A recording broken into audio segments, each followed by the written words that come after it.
How you doing, Alison? Well, Gordy, how are you? Keeping well? Aye, all good, all good. Aye, so uh, first thing, I just want to thank Alison for joining us here on the Lough Grapevine. It's the most difficult person I've tried to get to join. She was so reluctant to join. Who wants to listen to me and oh right. But so I kept at her and we got her on. And the reason she's on is and sometimes she doesn't realise what she achieved herself. And I'm going to tell her here and make her blush. She was the first woman to swim across Lough Neagh since 1929. Let that sink that in. Let that sink in. So, first person to swim across Lough Neagh in almost 100 years. And the person that did it then was a world famous channel swimmer called Mercedes Gleitz from Germany. And she used Lough Neagh as her training ground and as a stepping stone to attempt the North Channel. And Alison started swimming at 50, roughly. Roughly. And Yeah. 5 years later, swam across Lough Neagh, becoming the first woman in almost 100 years to do that. So, intro over. Alison, I'd just like to ask you how you started swimming and when you started. Well, I did seriously get into swimming when I was 50, but I've always had a love for the water. I would have been to the pool, but I would have really just been maybe doing 20, 30 lengths doing breaststroke. And then I sort of enjoyed swimming so much, I decided I want to be able to do front crawl. So I went to improvers lessons and then just started to build up there. And then in Lough Pool, I was a member and there was a swim camp had started up. It was 3 days a week, 6:30 in the morning. And it was coached by Dorothy Johnson. The famous dot swim camp. The famous dot swim camp indeed. And from there, I was really able to improve my stroke, get a bit better and increase my strength and endurance in the water. I'd like to point out I was never coached as a young person for swimming. I never swam competitively. It was always as a young child, as you did, you'd have went to Brownlow Pool or Lough Pool and messed around for a few hours. But as I say, I always had a love for the water. And then through the swimming, I started to do a bit of open water swimming. Kathy Davlin got me into open water swimming. But prior to that, I had tried a wee stint. I decided I want to train for triathlon. So I did a wee bit of training with Tuna Triathlon Club where we swam at the lakes, but that was a different story.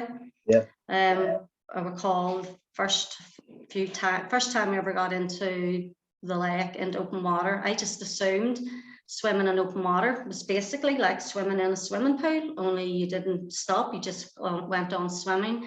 But after swimming for about approximately 100 meters, basically I had to be escorted by 2 canoes back into shore because I was terrified, really terrified. It wasn't the experience that I first thought it was going to be. And to be honest, it did take me a long time really to overcome that fear in open water. I remember speaking to you. I was your colleague in Southern Regional College, and I remember speaking to you about that experience and trying to convince you to get back into the open water again.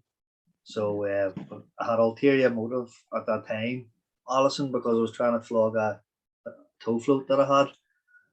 I've still got that tow float. Unfortunately, now your autograph is now washed off because it's been in the water so often, but I'm well known for that big tow float. Well, the Baywatch wasn't, in fairness, now it wasn't an autograph, it was the name and address in case it's the same thing. This is Gordy Hamill's tow float. In case somebody found me out in the middle of Lough or something, or lost it in the middle of Lough or whatever.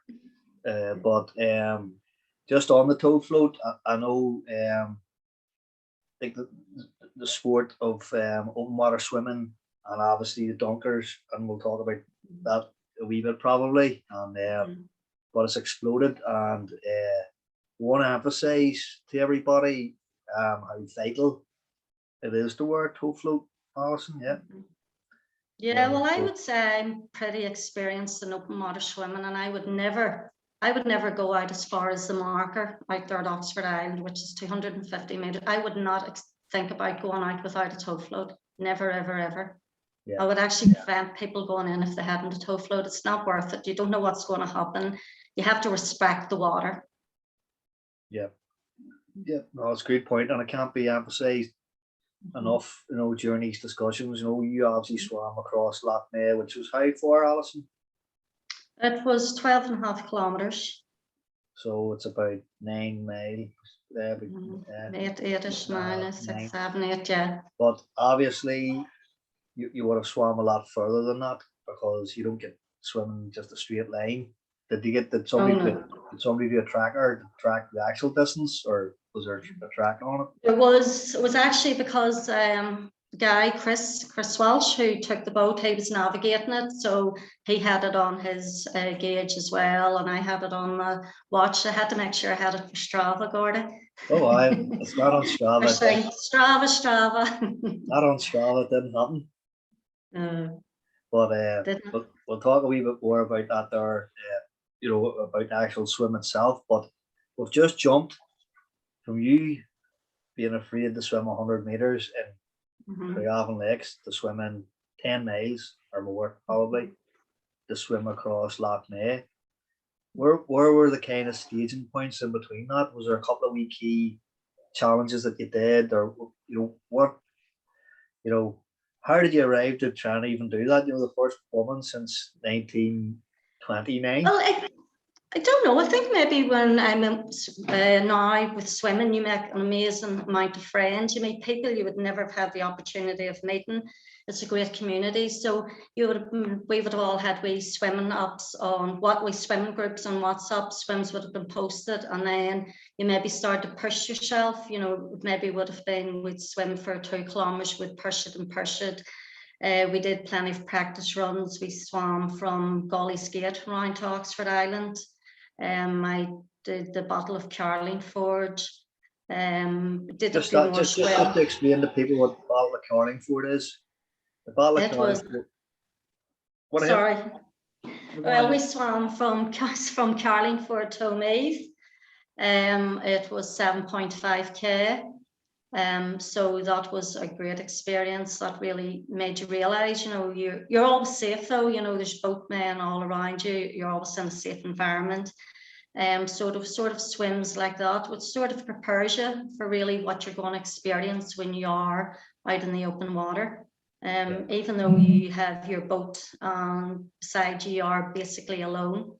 And it's all sort of getting over the mental, you know, mentally, I think is more important. You have to be mentally prepared for these swims. Of course, physically is important, but really you have to have it set in your head. I'm going to get in here, I'm going to put my head down, and I'm going to start swimming till I get to the other end.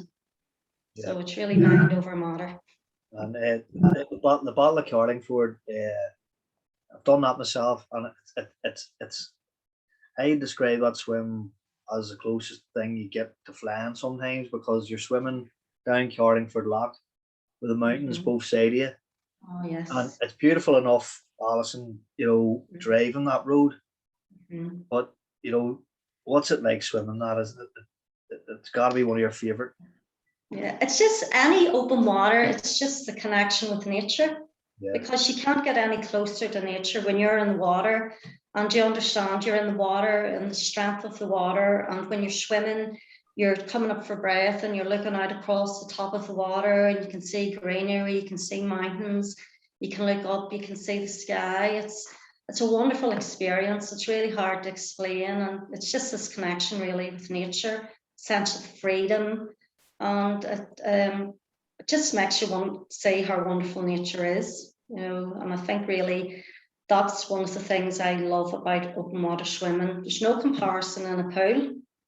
When swimming in a pool, when you're in the open water, you can just zone out and just appreciate, you know, your surroundings. And we are so lucky here in Northern Ireland. I'm 5 minutes from Lough Neagh. I mean, we're really, really spoilt for choice. And then an hour's drive if you want to go to Newcastle or Warren Point. So there's plenty of places to do the open water swimming. And as I say, the scenery in this island's fantastic.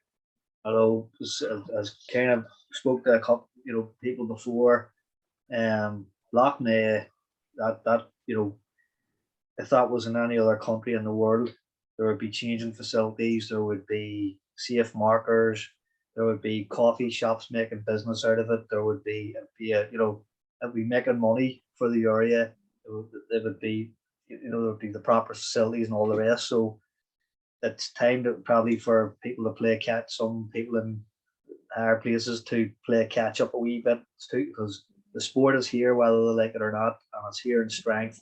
And there's now hundreds of people locally doing it. So it's time for some people to play catch up. And that's my rant over for that. It is. I don't think they utilise the facilities down at Oxford Island the way they really should. I mean, it's a fantastic location and they could use it so much more. And especially, as you say, when I go to Sandy Bottom, the council have put up changing. They have hooks up for clothes. They have got metal seats. They're really accommodating and encouraging the open water swimming. Yeah. But I think now I really see how big it's got. Yeah. You know, even the dunking alone, but even the open water swimming, it's really, really big now. Yeah. Yeah. Just lift up your phone, Facebook, anything, something about open water swimming is going to come up. Look, the Lough grapevine can't be seen to, sort of say one person's doing one thing, another person's doing another, but there are councillors that are doing stuff, in fairness. Oh yes, there's wonderful things. But we're not going to say who or what, whatever, but I'm not allowed to name names, but there is a guy doing wonderful things. There is some councillors doing their bit, but as a whole, it's time they got their skates on. And we'll probably finish that one up before I get all annoyed again. But so we'll move back into the swimming again. Look, I was going to start. We had a wee brief chat, before the interview, as you do. I didn't just because I was trying to drag you chicken and screaming. Calm me down, Gordon. You know what I mean? So and we had a wee brief chat before it, and look, we called you the Pocket Rocket, right? That's what we call you, and you know that, and that's we call you in open water the wee Pocket Rocket done it today when you swam across Lough Neagh. You said, but people think I'm fast and I'm going, but look, I know it's not about speed in the pool or speed in the open water. It takes a different skill set, a different mentality to do what you did. So you were in that water how many hours? 6 hours 40 minutes. 6 hours 40 minutes. And for people out there, do you get a break? No, you'll stop for a drink, but it wasn't very good conditions. So you're trying to drink or take your feeds, sort of trying to keep yourself afloat, and it's just stopping 30 seconds straight in, head down. And it was a long swim, but when I look back at it, there's things that I can't remember much of it. I think when you're doing a swim, you get into a wee world of your own. Your mind wanders. But I did enjoy the swim. At no time during it, I was tired, but at no time did I ever say I'm not going to be able to do that. Physically, I was prepared, and mentally I was prepared, and was so looking forward to doing the swim. I just was really wanted to have it. Just said I need to do the swim. I had been training for 2 summers, and I was ready to do it. And look, can't really mention the swim without mentioning your two probably main training partners, it's fair to say. And I know that they were, a rock for you during your training and on your crew on the day as well, being Lawrence Lavery and John McKenna. And I think they initially it was meant to be the three of you were meant to do. Yes, what had happened, we had planned to do, we're called the 3 Amigos in our group, and we had planned to do the swim the year before. But it was just the logistics of getting everything organised, because with 3 swimmers, we needed 3 canoes, because obviously no swimmer could be left on their own, and we had to get the boat. And it was really difficult because at that time of the year, there's so many open swimming events taking place, so it was really hard. So what we decided to do was a relay down the loch. So we only needed the 1 boat. So the 3 of us did the relay down the loch, and that was a fantastic experience. And then we decided last year, we had to do this swim, and we were training away, but unfortunately John and Lawrence decided to pull out for various reasons. But I But had they ended up on decided. they ended up on your crew then, didn't they? Pardon? They ended up on your crew. They were my crew. John was in my crew for that one. He was my observer on the boat. But even though they decided not to do the swim with me, they were just fully supportive. We still continued to swim as if the three of us were doing it. Loads of motivation, and really they said this was going to be my swim. And without John and Lawrence, without the training, it would never have happened, because we were doing swims early in the morning. We're all working with family commitments, with life commitments, but we were still swimming, 4 days a week, putting in 5K swims. So really, without John and Lawrence, I never would have been in a position to swim across the Lough. But so you scared the shit out of us all at the end, though, Alison. I did indeed. I still look back and can't really believe what had happened. You want to talk a wee bit about that? Yes, I had said to the guys on the boat, I didn't want to know the distance because I just wanted to do the swim. I says, no, you have to wait until I swim. When I'm at 10K, I know the swim's in the bag. So I remember thinking to myself, where do I think I am? In my head, I think, am I about 5 or 6K across? You don't want to keep checking your watch. You just want to do the swim. So when they told me I had hit 10K, I says, I've done it. The swim's over. So swimming along, and I just felt as if I had been slapped up the face with a wave. That was my first impression, that I had gauged the water wrong, because the water was, rough enough on the day. And when it came up from my breath, I had stopped. I thought I had taken in water, which would happen in rough water. And initially I tried to start swimming again, but I couldn't. When I put my face in the water, I was coming up. It was like cold water shock. And I thought, am I having a panic attack here? That's the way I sort of felt. But John on the boat, because we swim together all the time, he knows, what I'm like in the water, and he thought, no, this isn't a panic attack. At that point, you had actually completed the swim, right? Yeah, you had technically, because I couldn't believe this here when I heard it, but when I was talking to the guys later on, because you technically completed the swim, but you were determined to, nonetheless, to swim into Kinnigo. Yes. I wanted to walk out of the water at Golly's Gate, because I wanted to be there. Sorry, Golly's Gate. Golly's Gate, because I had so many friends who've been supportive, loads of girls. I have so many people, I don't want to name them all, but so many people who had swum with me and supported me, with my swim. And I felt I want to walk out of the water. This was, and in my head, I also visualized in swim was walking out of the water at the end of it. So that was why I picked, it was longer than the distance across the Lough. The route I took was so that I could actually walk out of the Lough and meet my friends and family. So as I say, when that happened, I first thought, is this a panic attack? I was so shocked, because it came actually from nowhere. Yeah. And I could actually see in the distance, I could see Golly's Gate. That's how close I was. And, at that stage, thinking, oh, come on, Alison, you can do it, you can do it. And I tried to start swimming a few times, and then I thought, every time I put my face in the water, I just couldn't.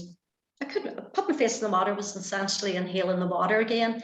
Yeah. So Chris, who's a qualified nurse, he called me over and had a wee look, and then he says, what do you think, Alison? And I says, give me another. I still thought, I'm all right. So I tried another few strokes, and then I just said, no, Chris, that's it, call the swim.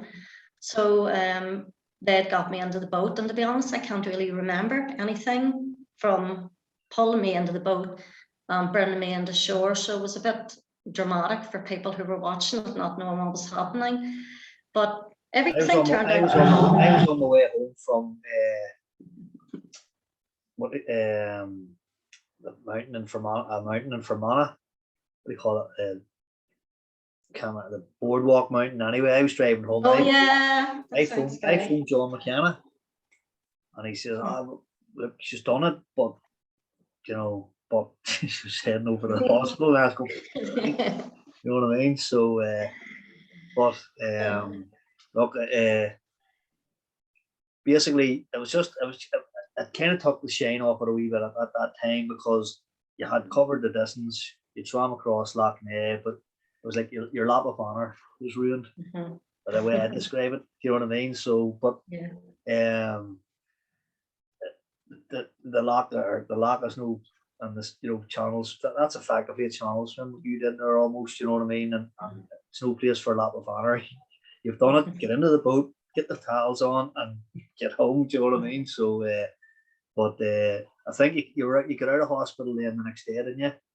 On Monday, what actually had happened was that I aspirated water, it inhaled water into my lungs. Yep. So that really, what had happened was, because I'd inhaled the water in my lungs, my heart sort of went in overdrive to pump the water out. So that was really what I was imagining was a panic attack. It was me struggling to get breath.